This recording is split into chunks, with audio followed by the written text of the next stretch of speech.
Est-ce que vous pouvez vous présenter en 2 mots? Ah oui, donc je suis Bart van der Gost, je suis le CEO de Neoscores et avec 2 copains j'ai établi cette compagnie pour résoudre un problème dans la musique classique mais la musique en général.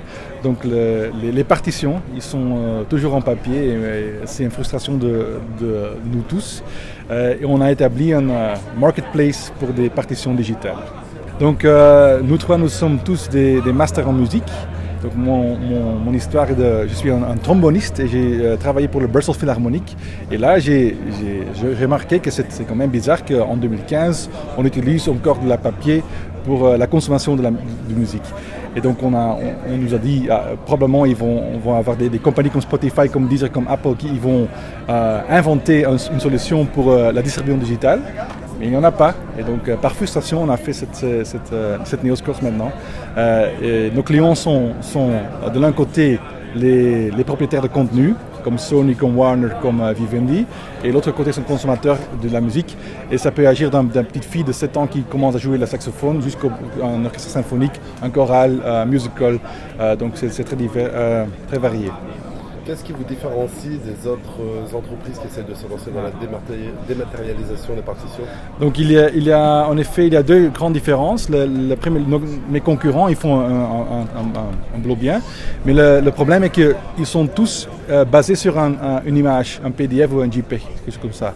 Et donc les écrans ils sont d'une taille différente. Parfois tu as ton smartphone, donc c'est très petit, tu as l'iPad, un Smart TV, comme ça. Donc chaque fois la partition doit s'adapter avec un PDF, ça ne peut pas. Et deuxième chose, on a vu chez les musiciens quels sont les besoins et finalement ils sont pareils au papier, donc annoter, dire de changer de couleur, changer d'auteur, de la taille, et ça sont toutes des choses qu'on ne peut pas faire avec un PDF. Deuxième chose, nous sommes un web app, donc ça veut dire que sur Android, sur Windows, sur OS X, on fonctionne et nous ne sommes pas limités dans juste une operating system. D'accord. Et comme vous avez parlé de Spotify, Deezer et de ces sites-là, est-ce que vous avez pensé peut-être dans le futur à faire des partenariats avec eux pour distribuer leurs partitions en même temps que leur musique? Voilà, pour moi ce sera idéal de lier les tracks audio avec les partitions. Par exemple, si tu es un amateur de Shakira, pourquoi pas avoir la piste audio de Shakira en jouant sur vos tablettes, mais en même temps la partition pour que vous puissiez à la maison étudier et avec les tracks de Shakira. Ça me semble idéal. Ça c'est quelque chose certainement pour le futur. D'accord. Et justement, vu que vous parlez du futur, comment vous imaginez un peu l'industrie de la musique, par exemple, dans 10 ans, par rapport à toute cette dématérialisation et le digital?